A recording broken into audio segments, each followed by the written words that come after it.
Yes.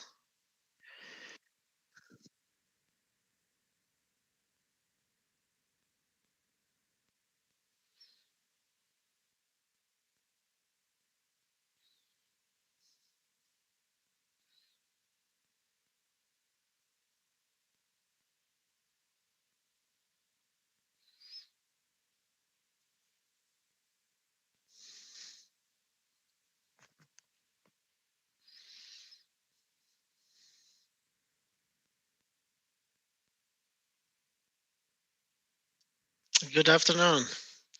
Thank you. I'm fine. Hope you're fine as well.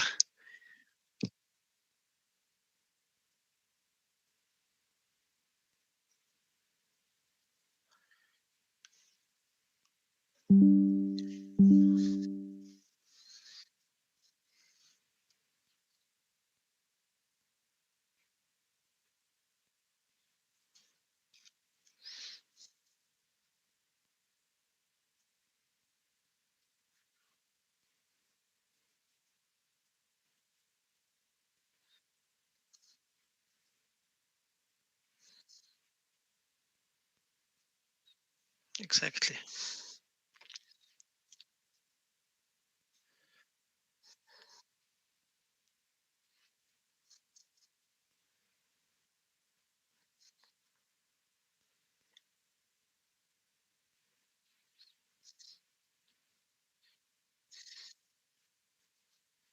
Distinguished lecture, virtual one. So that's also great. Uh, let's plan for 35 minutes or so, so we have some room for questions, both from the YouTube folks that are watching us and also from the attendees here in the classroom. Is it fine? That is fine. Yes, I can Okay. accommodate to the time. Great. Thank you. Then the floor is yours. Thanks. Thank you, Christian, for the invitation, and hello everyone to this talk about HTTP adaptive streaming, Vadis, which is Latin and basically means where it is heading to. I hope you can all hear me okay. This talk has a bit of a legacy, as can be seen here in the changelog. I started this together with Hermann Hellwagner here, and we already were able to give this talk virtually in Brazil at Web Media 2020, which was the first instance. But for this year and for 23, I have completely revised it. So that's new content. If you see the slides of the talks from 2020 or 2021, then it's a bit different. But before we start, I usually have a kind of motivating statement about why this all is kind of important, and I use these two laws and actually one report that I'm using quite heavily. I mean, we all know Moore's law, which is basically about the number of transistors and then can be translated to the computing power. On the other hand, we see also we also know this Nielsen's law of internet bandwidth, where the user's bandwidth grows by 50% per year, which is, of course, not at the same speed as Moore's law, but that's a different point of view. And then we know from the most recent report that video accounts for more than 65% of the global internet traffic. I think these are kind of interesting aspects that basically drive the research on video processing, delivery, and also consumption, and will also help us to reflect and understand a bit of the things I will present in that part. A small statement about me is here, as Christian already introduced, I'm not only working at the university, which is of course my main profession, and actually since last year I have been promoted to full professor here for multimedia systems at the Alpen-Adria University Klagenfurt, which is in the south of Austria.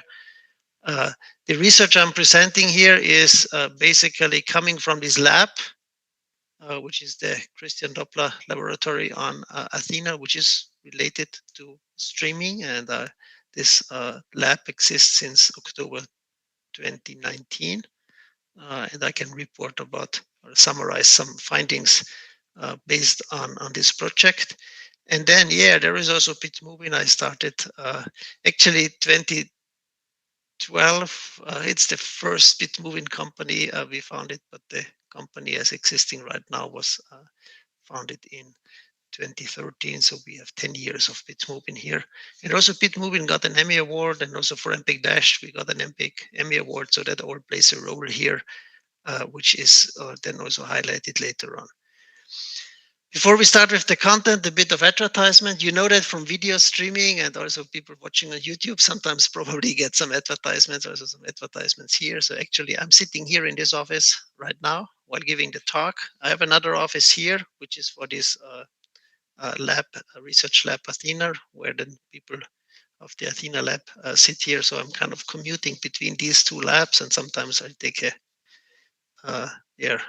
shortcut to the lake. And here now summer is approaching, so we can also go swimming there. Coming about the agenda, after the introduction, I will give you a very brief overview, try to be as fast as possible to also meet the timeline in terms of the Athena that we do in kind of content provisioning, delivery, consumption, end-to-end aspect, and try to conclude with QoE and have some conclusions that maybe also highlight some aspects we can probably further work on. Please note it's lots of content on the slides, but slides are publicly available on SlideShare. You have seen the link on the first slide, or just search my name on SlideShare. You will find these slides, and then you can read things very, as you would like to read and study them. The main motivation I always have is more or less here from this report. Sandvine is updating or providing this report on a yearly basis. There is also the Cisco annual internet report that can be helpful here. But in the Sandvine report, it stated like last year about 65.93% is video streaming. And also here in the figure, you can see it. And then next to video streaming on place 2, there is here, they are not even reaching 10%. So the majority of the internet traffic is video. And if you put together video, gaming, and social, it's almost 80% of the current internet traffic. And that should also, maybe drive our research if like every second packet or every second bit or however you want to interpret this is related to video. The reason for that is video is lots of data intensive, and people are watching more and more videos on the internet, even right now by following this talk or even they produce their own videos or for gaming and for entertainment. And that can be also seen here in the application requirements in megabit, which kind of numbers you have. And that will become even more when we talk about immersive media delivery. Hopefully at the end of this talk, I will be able to share details here. How does streaming work? Like YouTube, for example, very briefly, you have an HTTP server with the content. The content is available in multiple versions, could be different quality, like low, medium, best here, like 3 versions. But typically you can have like 10, 15, sometimes even up to 20 different versions that are available. Each version is cut into small pieces, like indicated here over time.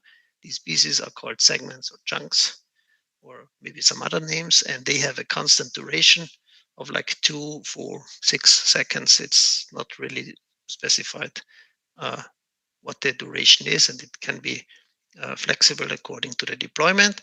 And then the client gets a manifest, which is delivered here to the client, and based on this manifest, the client can request these individual segments of the different versions based on the bandwidth that might fluctuate during the streaming. So you might start with a low quality versions in the beginning, and if the client notices that the download speed is high enough, translates to bandwidth is available, it could switch to a higher quality, even to the best quality versions. And if the download takes more time than expected, could switch back, and in this way create a seamless experience on the viewing device, independent of possible bandwidth fluctuations because the traffic is going over HTTP and TCP and usually delivered on a best effort service. But I guess most people know that already. So I would like to switch or change to the challenges and the trade-offs that we typically face in such a multimedia system. And that figure is inspired by a talk from Clara Nasted at MIPR. I think it was the first edition of IEEE MIPR in 2018, where she came up with this triangle about content, time, and quality. Content is the different types of contents like traditional audio video, but even immersive media or multimodality or even sensory experiences, multisensory content could play a role here. The other one is time, and here we have delay, end-to-end delay, startup delay, channel switching, synchronization or interaction could be an issue. And finally, quality, like quality of experience is a term that we use quite often, could play a role here. And wherever you optimize or wherever like the content complexity increases, it might have an impact on the time and on the delay because it takes longer to encode or might impact the quality. So you operate in this kind of triangle and try to optimize and define trade-offs, also depending on your application requirements. In that context, we started this project Athena. It's an acronym that stands for Adaptive Streaming over HTTP and Emerging Networked Multimedia Services. It's a so-called application-oriented basic research project, which is funded by the Christian Timmerer Forschungsgesellschaft or Research Association, which is a public-private partnership between a company and a research institution, such as a university, and gives you funding to do research on a 7-year duration. And we have like 4 work packages here, like content provisioning, delivery, consumption, and end-to-end aspects that tries to have a holistic view on the end-to-end delivery chain. And now instead of going now into each bullet points, they will pop up later during the presentation.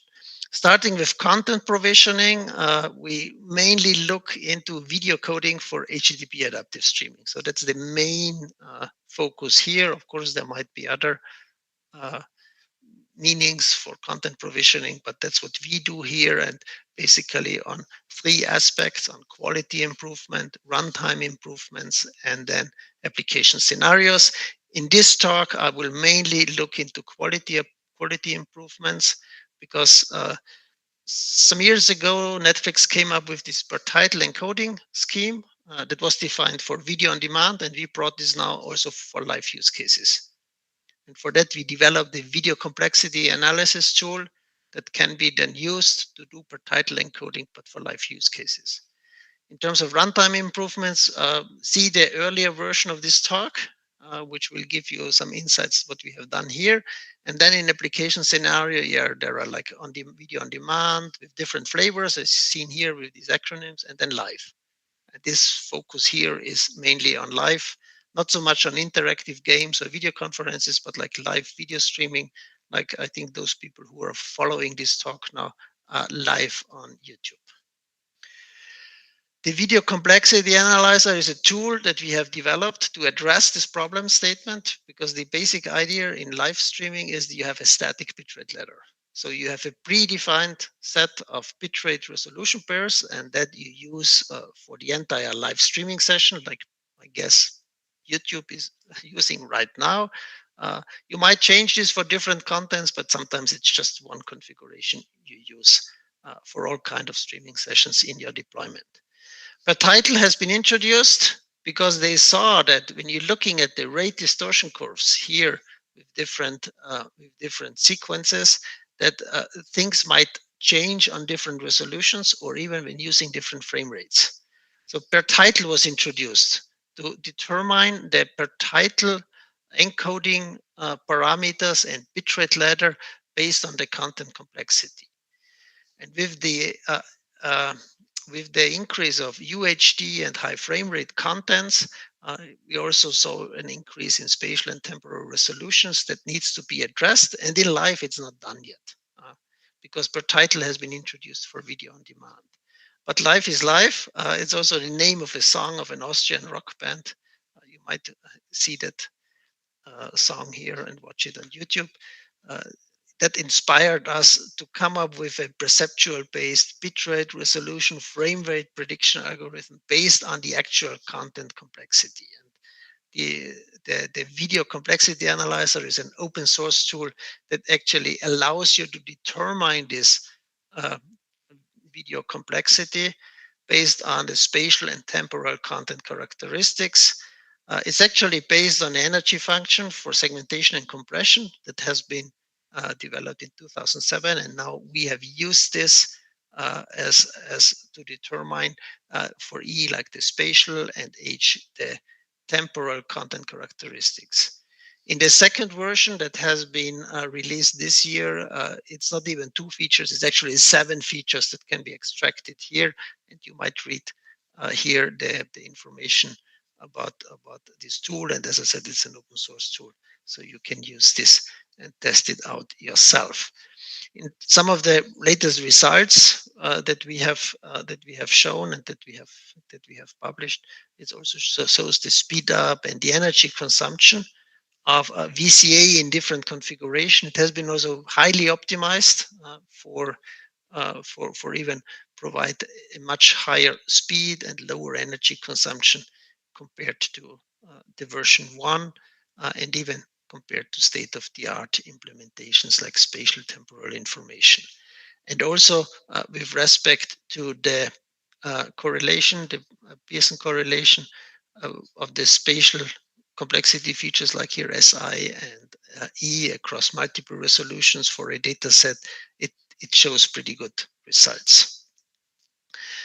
But let's now see how we can use this for a title encoding in a live scheme. So how do we do that? The typical live media ingest workflow is that you have like an encoding with a predefined bitrate ladder. You put this like on an origin server, and then the AVR encoded content is connected to the CDN and to the devices for the streaming performance. What we do now in live per title, we use this complexity analysis, and since we can extract these features in real time, so we extract spatial temporal characteristics using this video complexity analyzer. It also allows us to do scene detection based on these E and H values. And then for every scene or even for every segment, we can change the bitrate ladder accordingly to optimize the streaming. And if you want to try that out yourself, you find here the links on how that it works. So in fact, you have here, and then also in terms of the technical details, you have kind of a multi-period, not in live, it's not really multi-period, but in video on demand, it's called like this, a multi-period dash manifest, for example, which then changes the bitrate ladder depending on the content complexities at certain times, like for every scene or even for every segment that can be highly configured and defined like this. To explain this a bit in more detail, so assume you have here different complexities like middle, simple, and complex scenes. And for each of these scenes, you have a different kind of bitrate ladder with different resolution and bitrate pairs. Like here's a very simple scene. So it's like a credit scene with lots of dark content. So you don't need like the full 10 megabits for the 4K, 3 megabits per second is enough.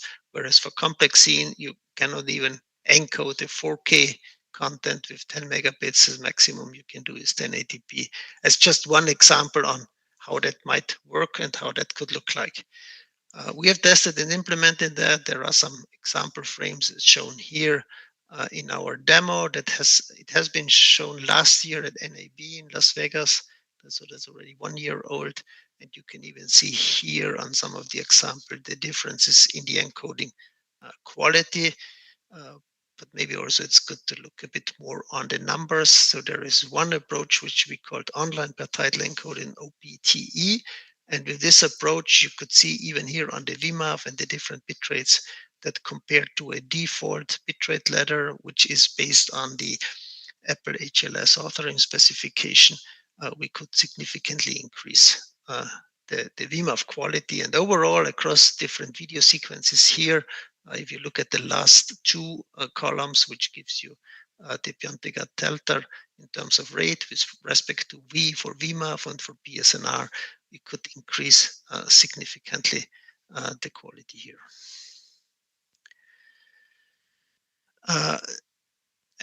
One limitations that we found out during this is that sometimes the jumps from one representation to another is very close in terms of visual or perceptual quality. So we thought that, okay, why not designing the bitrate ladder in a way that from one representation to another, you have exactly one just noticeable difference. The question is, of course, how you define this just noticeable difference here. And in terms of VMAF, there is best practices, which I think comes from Netflix, and they say like around 6 VMAF is here. A just noticeable difference here, and based on that, which then of course can be configured if you have other values here, we were able to work on something that this distribution of the references is exactly one just noticeable difference. That gives you even a better distribution of the different representations that you have, and then allows you to adapt the streaming accordingly.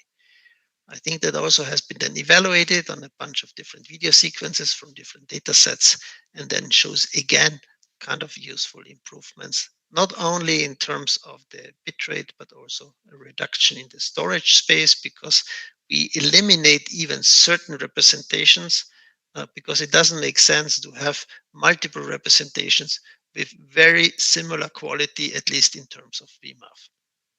And then the 6 JND difference was just the targets.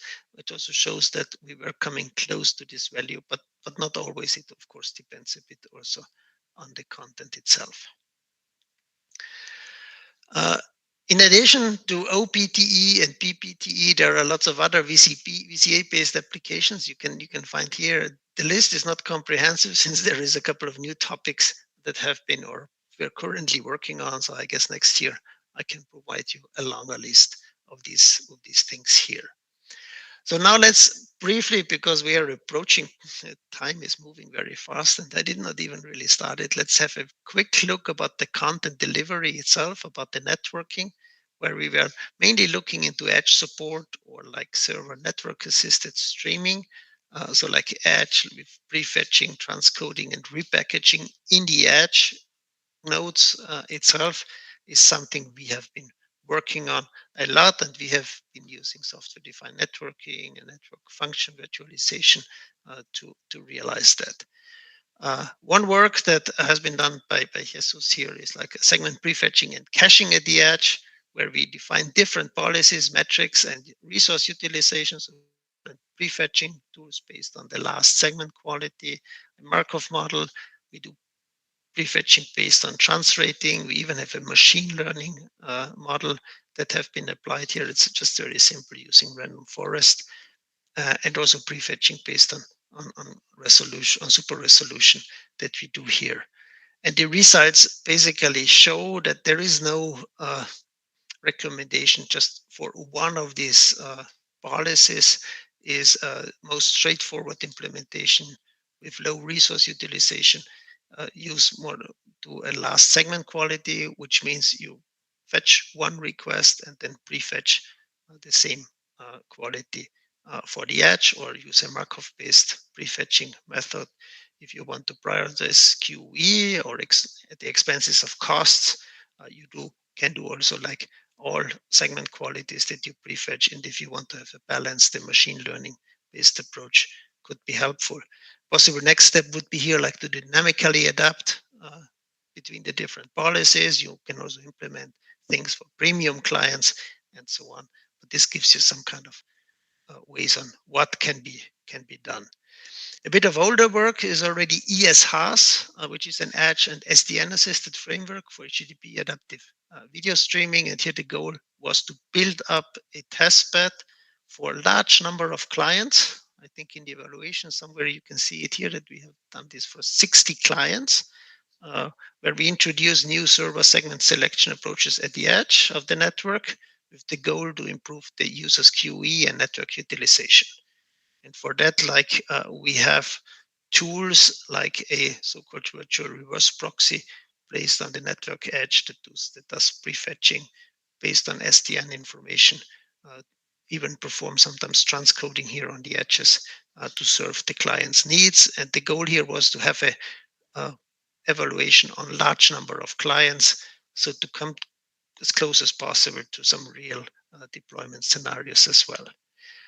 It has been extended here with Ararat that has been recently published in Transactions on Network and Service Management, where we even increased this testbed to 250 HAS players, where we then in the end could improve QE by at least 47%, decrease even streaming cost, and enhance network utilization compared to state of the art. State of the art, of course, was the present stuff that we have done before ES has, but there is also other work here that we have compared to. Unfortunately, I cannot provide any more details because otherwise it would take too long, and I still want to at least focus a bit on transcoding at the edge, because I think that's an interesting approach, because we extract features as metadata during the encoding process and then reuse these metadata to do transcoding at the edge. What do we do? Usually, we have like the origin server where you have different kind of versions which are encoded, and you place it on the storage, and then you use a CDN to deliver it towards the edge and to the different HAS players as well. Here, we also extract metadata during the encoding. During video encoding, there are some aspects which are very resource intensive. Like for in HAVC, you have different coding tree units that you want to do the block partitioning of the frame, and then you have different strategies that can be very time consuming.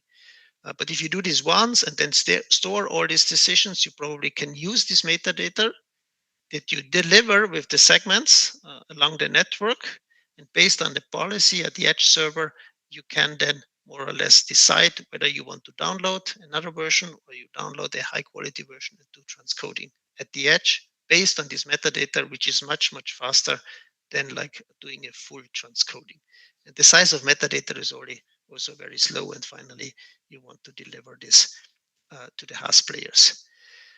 There are different variations like cost and delay aware lightweight transcoding at the edge, and then we also developed this for live scenarios. And I now basically skip over the slides here because the background here is a binary linear programming model that we have developed here to provide different outputs in terms of whether a segment is stored, transcoded, or fetched from the origin based on different inputs and constraints. And the objective function always was like minimize cost and the serving delay, where cost means computation, storage, and bandwidth.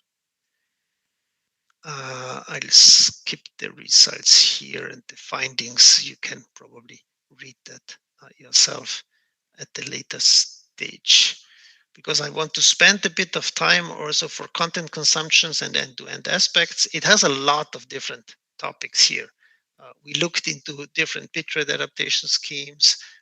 We also looked at application transport layer enhancements like HTTP3 and QUIC, and also low latency and delay, improving that aspect as well. On the client side, we looked into using super resolution. We developed our own super resolution network and then integrated this with an AVR, and for low latency live streaming. We even built a test bed that again is open source and can be used, and everything under the umbrella of we want to improve QE. In terms of bitrate adaptation schemes, I can just recommend the survey that we have been working on. It was published already 2019 in Communication Service and Tutorials. Probably you have seen that. I think that's the most recent survey on this topic, and highly recommended to look into that.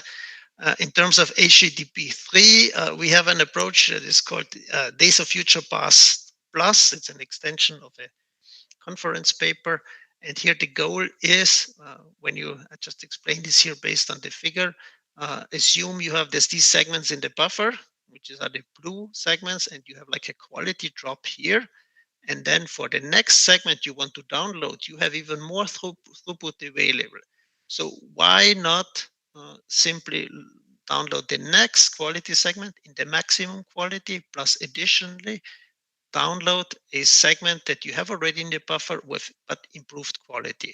And as indicated here, it can be really done like in scalable video coding. If you use scalable video coding as a base layer here for video coding itself, or it's just an improved quality version that can be downloaded if the throughput allows to do so.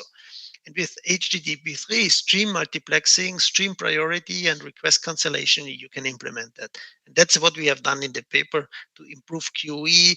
You can, of course, improve video stability because you don't have so much quality fluctuations. And then also it helped to improve stall duration and saves even up to number of percentage of the downloaded data here. In terms of super resolution, there is LiDAR, lightweight dense residual network for video separation on mobile devices. And here the goal was to develop a super resolution network that can be executed on mobile devices with performance in terms of visual quality that is on par with existing state-of-the-art super resolution deep neural networks. And these are the three existing deep neural networks that we have looked into. And then based on different super resolution techniques, it can be also executed on a mobile device, and mobile machine learning frameworks are here already devices supporting that. Future devices will even become more powerful. So then probably we can even go beyond 720p super resolution, because here is where we had to stop with our current device. And that has been really implemented on a real device and can be also tested on that. And then finally, we also try to integrate this with the AVR, because the AVR can make a decision based on, okay, do I request a high quality version or do I request a low quality version that applies super resolution on the device, if the device is able to do so. And we have integrated this into an adaptation logic, which is called WISH, which is a weighted sum model for HTTP adaptive streaming that allows you to configure the AVR based on costs with weights that could be based on throughput data, buffer quality, and then the next step would be maybe energy, but we did not implement this yet. And finally, I'd like to also highlight briefly the testbed. Now it's called Live Low Latency Cloud-Based Adaptive Video Streaming Evaluation Framework. It's an upgrade from the Just CatVise, which is also available as open source. And it can be used to simulate live streaming with low latency using CMAF chunks and chunked transfer encoding based on HTTP 1.1. And then you can evaluate and get evaluations for different protocols. It's even MPEG-DASH and HLS is available with different AVR logics, mainly those from Dash.js and HLS.js, with 3 different AVR algorithms, the default algorithms, and then there are 2 low latency AVRs that have been proposed in the literatures. They have been integrated here, and then you can run different types of evaluations here. Just some example evaluations is shown here. If you go into the IEEE Access paper here of Babak, you can even find some more evaluations just to see what can be done here. And it's also open source. And Farsad, I think that's now the last slide for content delivery and end-to-end before going to QE, is LaLisa, which is an adaptive bitrate ladder optimization, HTTP-based adaptive live streaming. And here the goal is not to have a fixed bitrate ladder, but also to change this in live streaming with different tools that have to be available on the player. You need an analytics server that collects all the data and then communicates with the encoder. There is an agent here that changes the encoding configuration on the fly during the streaming session itself. The analytics data is like CMCD data. CMCD is for common media client data. That's a standard that has been created, which allows to create or to submit data from the clients in a standardized way towards the network. The CDN can utilize it, but also other things can analyze it to improve the quality here. So let's skip the results for the interest of time. And finally, in QE. QE is a topic that is, the term I think has been coined by the chair of this cost action already, I think 20 years ago now, but defined or well defined. It was the first time in this white paper in 2012, QualiNet white paper on definitions of QE as the degree of delight or annoyance of the user of an application or service. It results from the fulfillment of his or her own expectations with respect to the utility and or enjoyment of the application or service in the light of the user's personality and current state. It's a long definition, but I think it's also fits very much to the point, and I think it also has been used now by ITUT and found its way into the standards. QualiNet was a cost action, but after the cost action was over, we continued working in this ecosystem and in this network of excellence, and we extended this to immersive media experience. So there is another white paper from 2020, which then basically takes this as a basis and puts it further to immersive media services. We also use this now for different ways to realize something as shown here. I think everyone knows that. We tried to replicate this with point cloud compression, integrated into Dash streaming, implemented different strategy, also did then some objective and subjective QE evaluations for this kind of use case. Hopefully leading to an immersive video delivery from omnidirectional video to holography. And that's basically something I have presented first in this Spring School on Social XR in March this year. And we have put this in a tutorial and communications and surveys and tutorials, which is now available and published, and basically suggests this architecture as shown here, from capturing until consumptions, to have virtual network functions everywhere so that you can distribute everything in the network, and then do different kind of optimizations for 3 degrees of freedom, like omnidirectional video, but also 6-stop volumetric video or imaginary video, which is then related to the holographic content, where video coding is working on images at the moment, and then hopefully at a later point is extended towards video itself. So now coming to an end, let's see what is left in terms of content provisioning.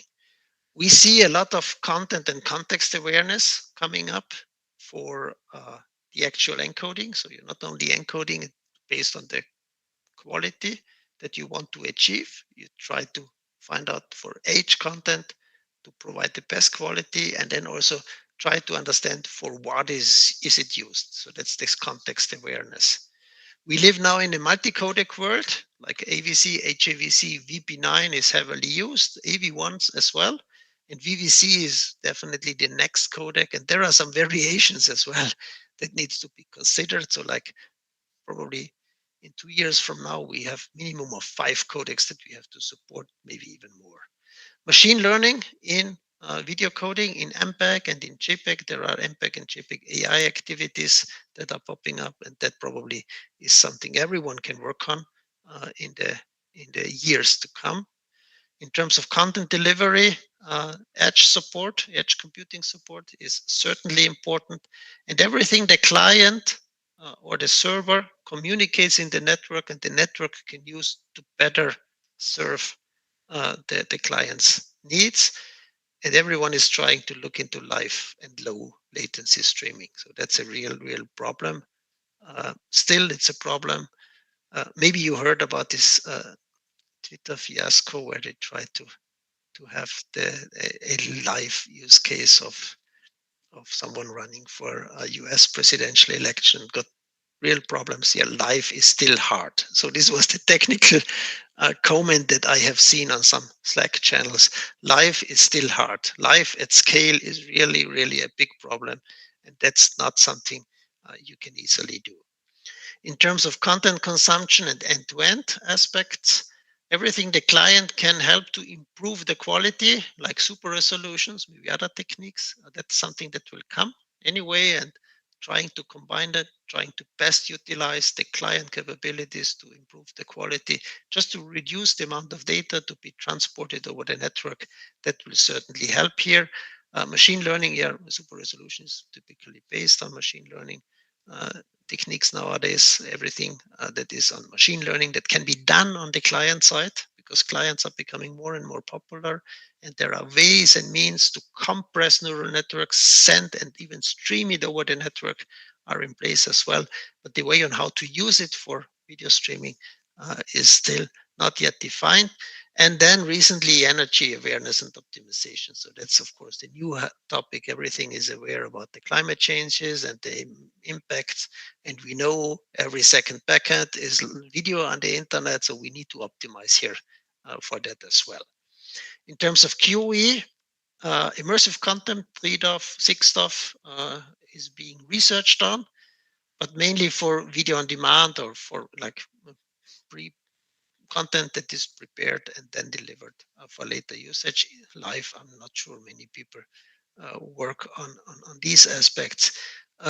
Maybe there are some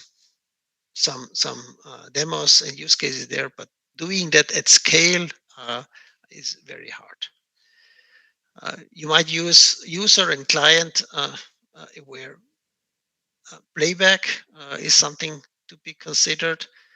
That could be very simple techniques, but also complex techniques here, and that might require better or new QE models and analytics to feed into these QE models is something that could be relevant and subject for future research.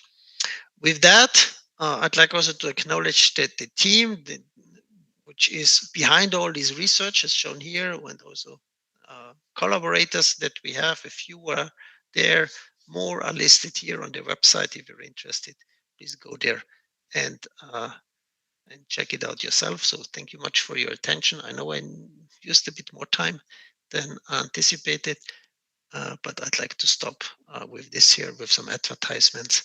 And also invite you all to Thanks, Klagenfurt. Christian. This Right was now is a really very good inspiring. time. Summer is coming up, and we have a couple of students in my group working, as you know, on some of these challenges, how to play out new data plane, programmable data plane technologies, and try to infer the quality of experience just from the network perspective, right? From analyzing the flows and that's some of the work that we try to do. If you don't have the player, and so what can the network do without decoding, right? How to infer the quality of experience beyond analyzing the throughput of or some packet characteristics.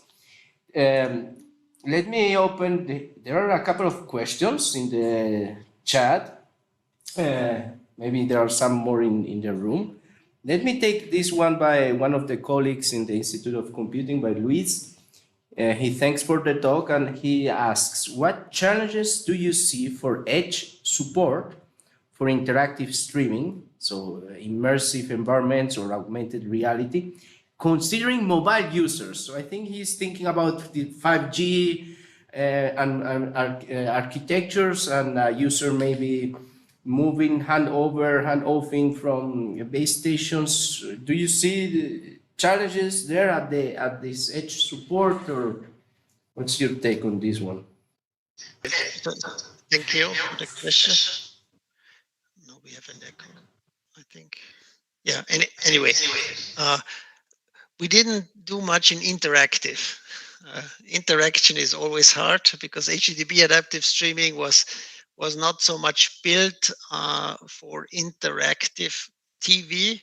It's more like the typical entertainment where like a delay is not such a big issue. I know people are working on that, but for interaction, probably like something like WebRTC or even this new approach that is done in IETF, this media over quick mock. I know they are working on these activities and these challenges. And then definitely, I guess, like edge support in terms of offloading of computational heavy tasks, specifically in immersive video, like with point cloud streaming, for example. The amount of data that needs to be transferred here is enormous, and you probably need to have some things here. Uh, Doing that at scale, I think, is the main challenge here. Uh, Everything that has to do with trying to deploy things at a certain scale is problematic. That's I see as the biggest challenge, not only for interactive, but also for like live, low latency HTTP adaptive streaming at scale is really an issue, and it's not something you can do very easily, and that's why people are working very hard. And coming back to the topic here, there is this CMCD, Common Media Client Data, and CMSD, Common Media Server Data, which helps actually the content delivery also at the edge, because the CDN providers are also interested in that and are using this data to improve the delivery within the network. At least for HTTP adaptive streaming, you rely heavily on CDNs. Without a CDN, it's very difficult to deploy at scale. And that's the first time now also the CDNs use this kind of data and improve the streaming, improve the content distribution for video itself. This year, NIB, we even had a demo with our newest, with Bitmovin's newest player version, collaboration with Akamai, that is using CMCD here to improve the streaming. That was like a very basic demo just to show this collaboration between like the player and the CDN as well. I would assume that will also help for interactive and immersive content as well, but we are not yet there. Yeah, makes sense.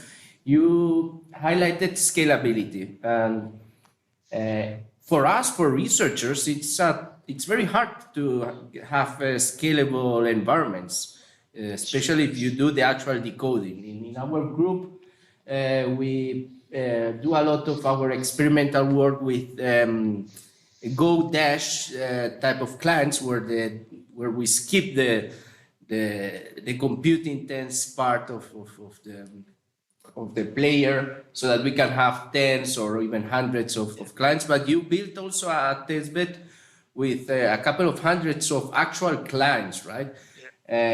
So for any research that, as you say, scalability is an issue, how do you prove that the proposed ideas will scale?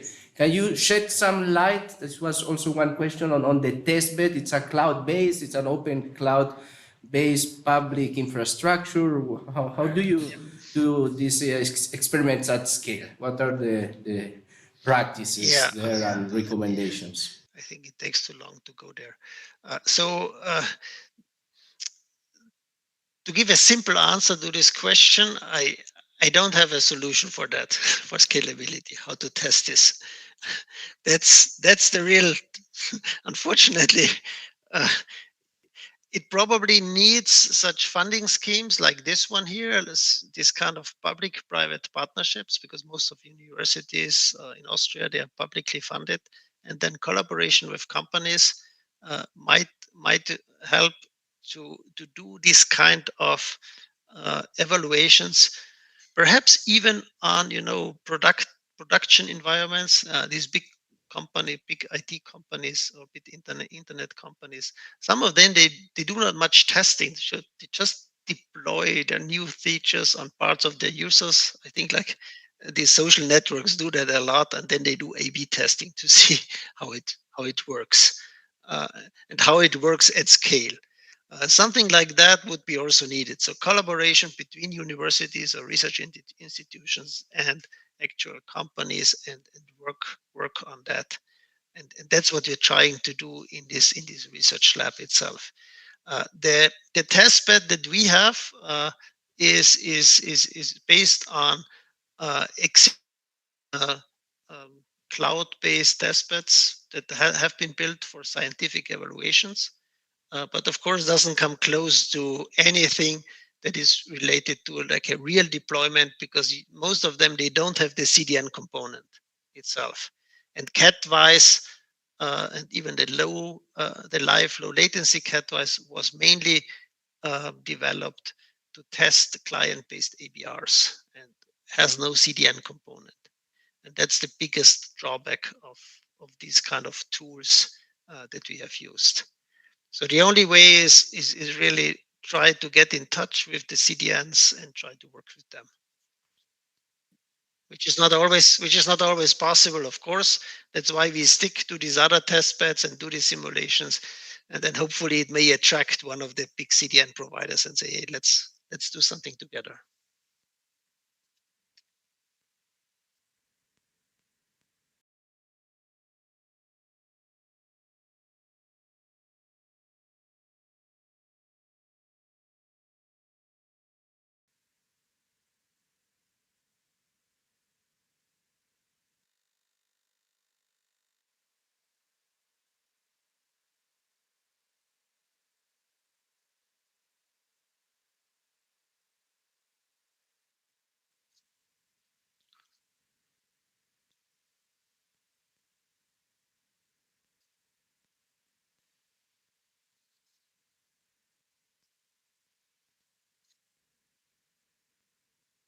Yeah, that is becoming now again a big topic.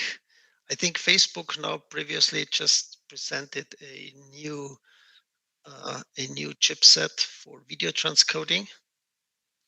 Uh, we know for AI-based, you need GPUs, and I will expect that these type of instant types will become available in the cloud, consequently also at the edge, because also cloud providers are going more and more offering at the edge. Uh, Although the definition of edge varies widely, it can be close to the base station. It can be also a data center that is closer to a couple of base stations. There are different ways on how these things can be deployed and used.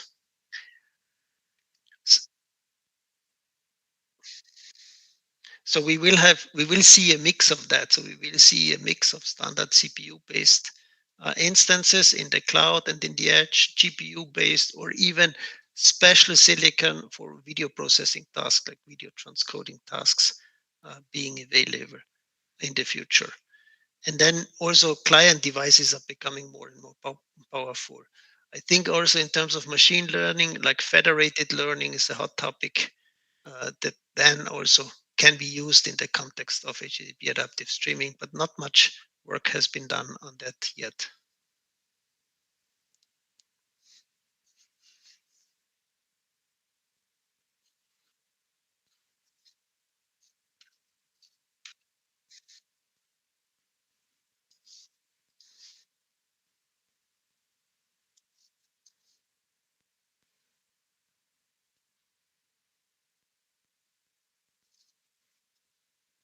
I see.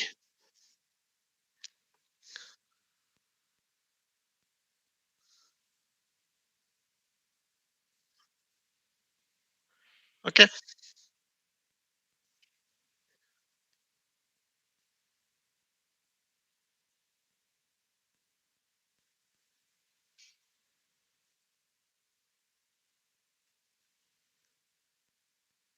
Can you speak up a bit? And someone is talking in the background. It's very hard to difficult to understand the question.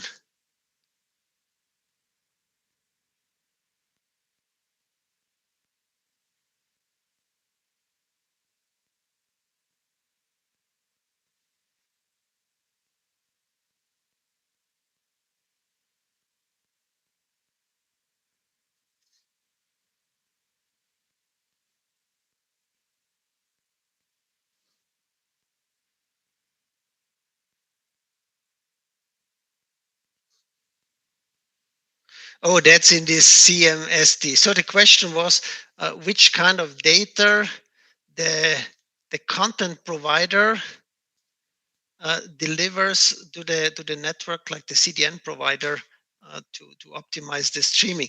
I don't know exactly what is in CMSD. I did not look. We mainly worked on what the client is providing, and then because the client gives context about the streaming, and then the network or even the server can optimize for the streaming, like changing the bitrate ladder, uh, adding new resolutions, removing resolutions. What you can do from the server side, uh, I mean, one thing I'm always thinking about is if you add the quality information for the segments that then the CDN provider can use to distribute the content in a more efficient way, could be one kind of data. But I'm not sure if this is considered with CMSD here, to be honest. Um, Currently, it's mainly the main quality indication for content distribution is the bitrate or the file size. That's it. Yeah.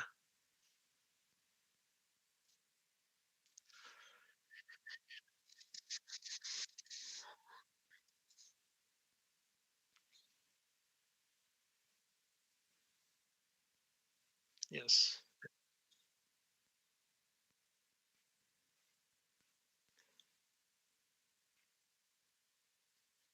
Okay.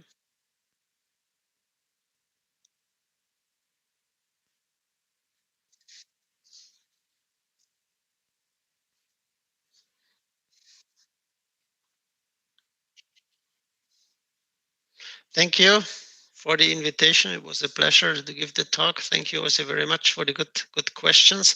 And yeah, the slides will be you can find online. And if there are some questions, please feel free to reach out to me. Thank you and have a nice day. Bye bye.